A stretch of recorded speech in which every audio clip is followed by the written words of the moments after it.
देखो दोस्तों, पहला क्वेश्चन है, जैसे आज आपका क्वेश्चन है एक का वर्ग, एक के वर्ग से 15 के वर्ग तक का औसत ज्ञात करो।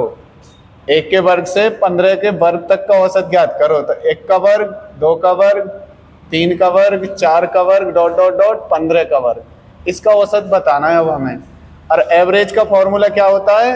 एवरेज बराबर कुल योग बटे कुल संख्या, टोटल एडिशन बटे टोटल नंबर, यही आपका बेटा औसत का फॉर्मूला होता है। लेकिन आप एक का वर्ग एक लिखोगे, दो का वर्ग चार लिखोगे, तीन का वर्ग 9 लिखोगे, ऐसे ही काफी समय लग जाएगा क्वेश्चन को करते में। ठीक है, तो हम वर्गों के योगफल का फॉर्मूला लगाते हैं। तो पहले हम योग निकाल लें, खाली क्या निकाल लें? योग निकालते हैं। योग निकलेगा हमारा n plus 1 2n plus 1 by 6। तो दोस्तों जो n होगा हमारा, n बराबर वो 15 होगा। कितना होगा? 15। ठीक है, तो n की जगह यहाँ पर रख लो 15, और 15 यहाँ पर रखोगे तो 15 और 1 16, और जब 15 यहाँ रखोगे तो 15 दूनी 30 और 1 31 हो जाएगा। ठीक है, और बटे में 6 काट दीजिए आप, तो 3 से काट दीजिए, 3 दूनी 6, 3 पंजे 15, 2 से ये काट दिया, 2 अट्ठे 16, 8 पंजे 40, 40 की इसमें गुणा कर दो, 0 4 4 दिया 12, 1240 आ जाएगा ये आपका योगफल। कितना आया? 1240। और एवरेज क्या कहता है? कुल योग बटे कुल संख्या। अभी ये योगफल आया है 15 तक की संख्याओं के वर्गों तक का। तो एवरेज कहता है हमारा बेटा, एवरेज बराबर कुल योग, ये रहा हमारे पास में, कुल योग बटे कुल संख्या। संख्या कितने हमारे पास? 15। तो 15 का भाग लगा दीजिए आप, 15 से काट दो इसे, यह हो जाएगा 15 अट्ठे 120, 4 बचा, 15 दूनी 30, फिर 10 बचा, 15 छिक्की 90। तो 82.6 आपका आंसर हो जाएगा। ठीक है दोस्तों, अगर बात समझ में नहीं आई है तो दोबारा बता देता हूं आपको, बी विकल्प आपका आंसर है। ठीक है, देखो दोबारा बताना है, चलो सुन लो एक बार। एक का वर्ग, दो का वर्ग, तीन का वर्ग, चार का वर्ग, ऐसे ही कहाँ तक जाना है हमें क्वेश्चन में? 15 के वर्ग तक जाना है। ठीक है ना, तो हम जो फॉर्मूला लगाते हैं एवरेज बराबर कुल योग बटे कुल संख्या। अब देखो 15 तक के वर्ग का जोड़ो और फिर उनमें भाग लगाओ, तो टाइम लगता है इस चीज में। तो खाली वर्गों का योग का फॉर्मूला ये है हमारा, क्या है? वर्गों का योग। तो वर्गों का योग है n plus 1 2n plus 1 by 6। ठीक है दोस्तों, तो n बराबर क्या ले लेना है हमें? 15। तो 15 रख दिया मैंने, ये रहा 15 और 1 16, तो 15 दूनी 30 और 1 31, 6 से काट दो, 6 से काट दिया, 3 दूनी 6, 3 से 5 बार, 2 से काट दिया 8 बार, 8 की गुणा करो इसमें, तो ये आ गया। तो क्या आ गया हमारा? योग। 15 तक की संख्याओं के वर्गों का योग आ चुका है। तो दोस्तों फिर एवरेज निकालना है। एवरेज होता है कुल योग बटे कुल संख्या। जैसा अगला क्वेश्चन है आपका घनों का है। अगला क्वेश्चन किसका है आपका? घनों का। तो अगला क्वेश्चन घन वाला देख लो बेटा। ये कह रहा है एक का घन, एक के घन से लेकर 15 तक के घनों का औसत ज्ञात करो। अब की बार क्या बोला है? एक का घन, दो का घन, और ऐसे ही कहां तक? 15 के घन तक का औसत ज्ञात करो। तो एवरेज वही होता है आपका कुल योग बटे कुल संख्या। लेकिन आप देखो घनों का करोगे, बड़ी बड़ी संख्या आएंगी, टाइम लगेगा। तो इससे बढ़िया है आप इसका फॉर्मूला याद कर लो। तो योग का फॉर्मूला क्या हो जाएगा घनों का?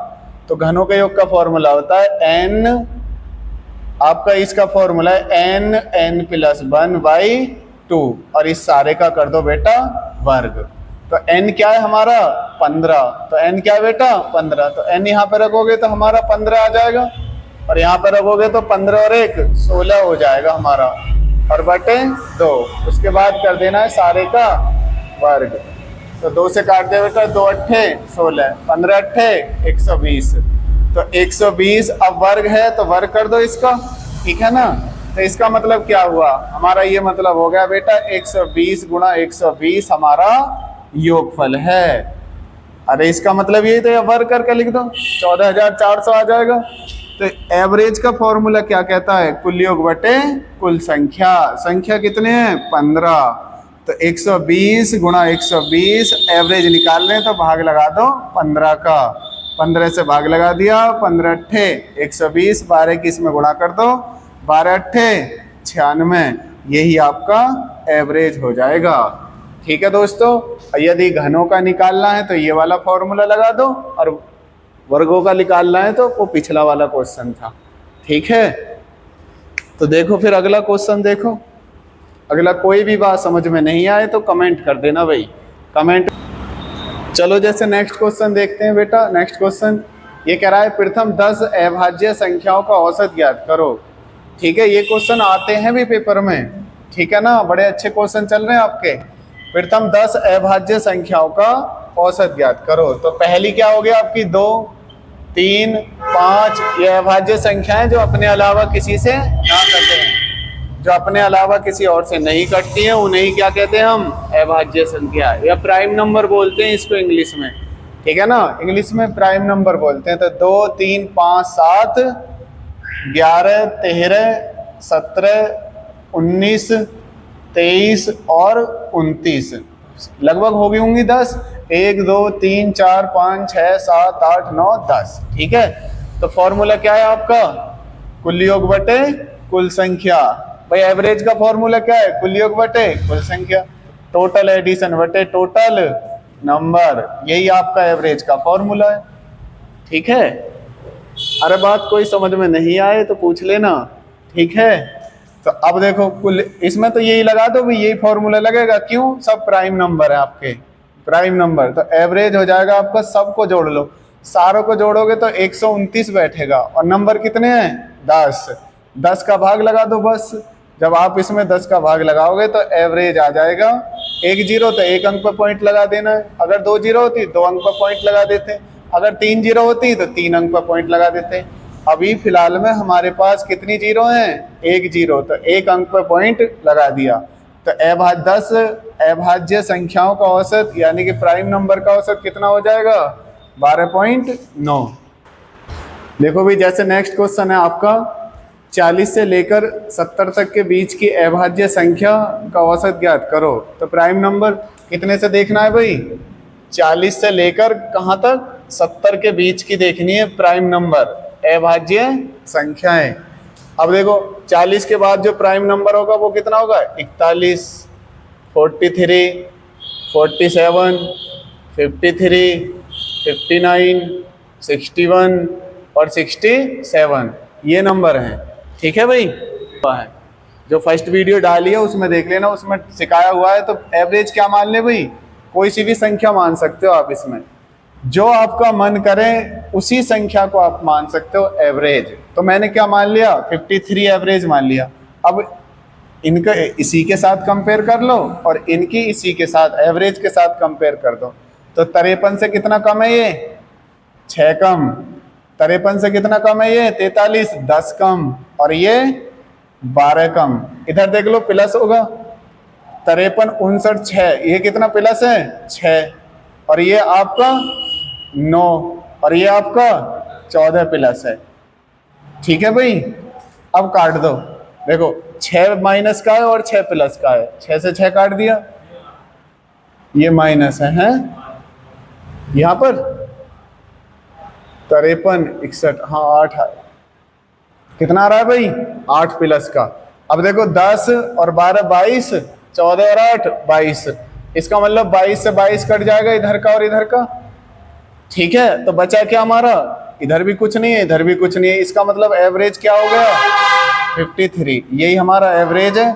अगर ये वाला मेथड थोड़ा दिक्कत करा है आपको तो दोस्तों पहली क्लास में यही चीज़ समझाई गई है, बिल्कुल बेसिक से समझाया गया है, वहाँ पर जाकर देख लेना आप, उसमें खूब अच्छे से, खूब बिल्कुल तसल्ली के साथ, तसल्ली पूर्वक समझाया गया है। ठीक है, और नहीं तो आप उसी से कर सकते हो, एवरेज बराबर कुल योग बटे कुल संख्या, इससे कर सकते हो टोटल एडिशन बटे टोटल नंबर, इससे कर सकते हो आप। ठीक है जी, तो ये थोड़ा सा शॉर्टकट करा दिया, शॉर्टकट भी आना चाहिए। देखो भी नेक्स्ट क्वेश्चन देखो फिर,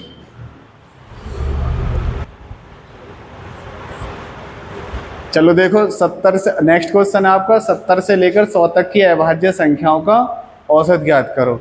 इसका आंसर कमेंट में बताना, मैं देखकर बताऊंगा सही है या गलत है। ठीक है भाई, तो इस वाले क्वेश्चन को खुद करना घर पे।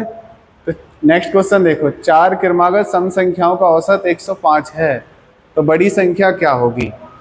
एक रहा 4 सम संख्या कौन से होते हैं, इवन नंबर।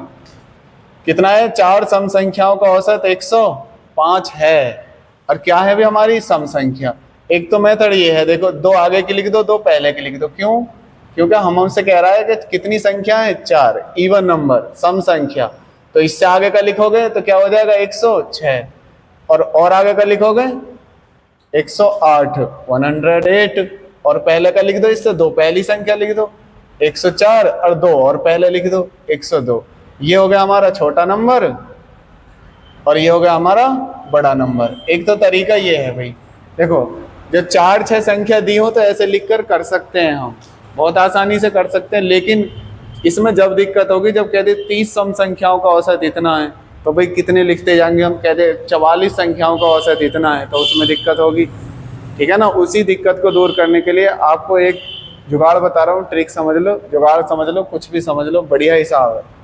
ठीक है, हमसे कह रहा है 4 क्रमागत सम संख्याओं का औसत कितना है 105। नंबर कितने हमारे 4 ही तो बोल रहा है 4, तो इसमें से एक कम कर दो। एक कम करोगे क्या आएगा 3।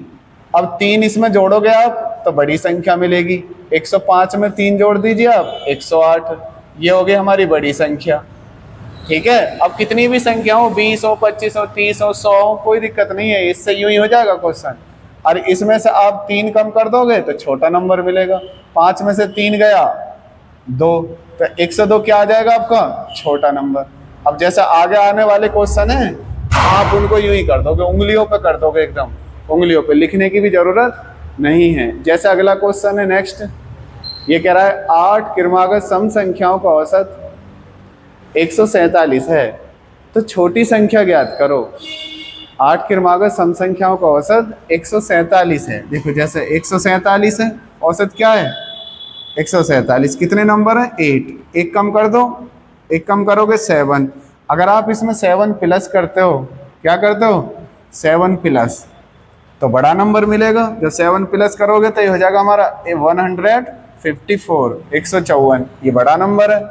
अगर छोटा नंबर निकालना है तो इसमें से क्या कर दो 7 कम कर दो। जब 7 कम करोगे तो क्या हो जाएगा 140, यही आपका आंसर हो जाएगा। ये छोटा नंबर है और ये बड़ा नंबर है, ये बिगेस्ट नंबर और ये स्मॉल नंबर। ठीक है, तो नेक्स्ट क्वेश्चन देख लो भाई।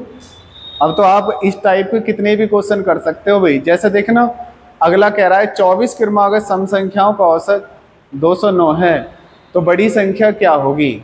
ठीक है भाई, इसका आंसर आपको कमेंट में बताना है, कमेंट करके बताना इसका आंसर क्या है। भाई कुछ होमवर्क भी तो होना चाहिए आपका, स्टडी के साथ साथ एक क्वेश्चन मैं करा रहा हूँ उसी के टाइप पे खुद करके देखो। अगर आपका आंसर आता है तो कमेंट में उसका आंसर दे दो, नहीं हो रहा है तो कमेंट में लिख दो, इसे भी करा दो, करा दिया जाएगा। ठीक है भाई, तो नेक्स्ट क्वेश्चन है आपका 5 क्रमागत सम संख्याओं का औसत 208 है, तो बड़ी और छोटी संख्या में अंतर क्या होगा। तो बड़ी संख्या क्या है हमारी, छोटी संख्या क्या है, उन दोनों में क्या देखना है डिफरेंस। तो 5 नंबर है हमारे और उनका एवरेज क्या है बेटा 108 है। क्या है भाई 108। ठीक है, अभी बताया था मैंने 5 नंबर है हमारे, 5 में से एक कम कर दो 4, तो 4 इसमें प्लस करोगे बड़ा नंबर मिलेगा, तो ये हो जाएगा 8 4 12, और 4 इसमें से माइनस करोगे 4 माइनस और इधर 4 प्लस करा है, तो 4 माइनस करोगे इसमें, ये हो जाएगा हमारा 104। तो ये कह रहा है बड़ा नंबर और छोटा नंबर में अंतर बताओ, तो इन दोनों में क्या बताना है डिफरेंस। 12 में से 4 गया, डिफरेंस क्या हो जाएगा आपका 8 का, तो यही आंसर है आपका। ठीक है, यही आपका आंसर है जी।